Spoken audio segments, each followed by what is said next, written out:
Christine er 24 år. Desværre lider Christine af det, der hedder muscle eye syndrome, som gør, at hun er næsten blind.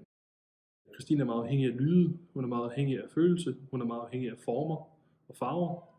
Christines arousal, har meget høj gear hele tiden, og så begynder hun at blive selvskadende.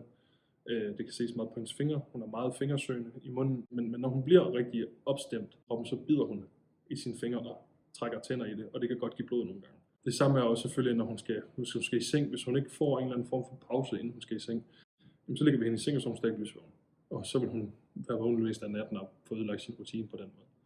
Problematikken opstår lidt ved, at Christine har meget der, hvis der er noget i forkanten af hende, så hiver hun fat i det og vil gerne have det væk. For Christine har det været en rigtig lang tilvændingsperiode, over 2 uger, for at få hende ind på den der med til bare at kunne holde fingeren på den. Så det der med, at den lige pludselig bliver sådan en passiv ting, der kan få lov at blive liggende, uden at hun skal flytte den, det er rigtig positivt.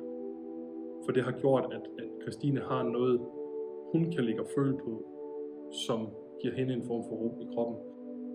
Hun kommer hurtigere ned i arousal, og får hurtigere til at slappe af. Den har fungeret rigtig godt i samarbejde med en dag, hvor Christine havde en rigtig hård dag.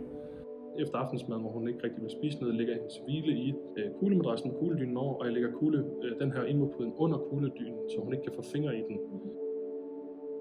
Og det gør faktisk, at Christine falder i søvn efter måske kvarter 20 minutter. Hun sover fast i 2 timer. Efterfølgende ude i et fællesrum, hvor der er alarm.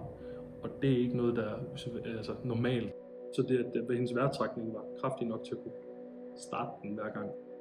Det, at hun falder i søvn og ikke har noget problem med det, det er imponerende.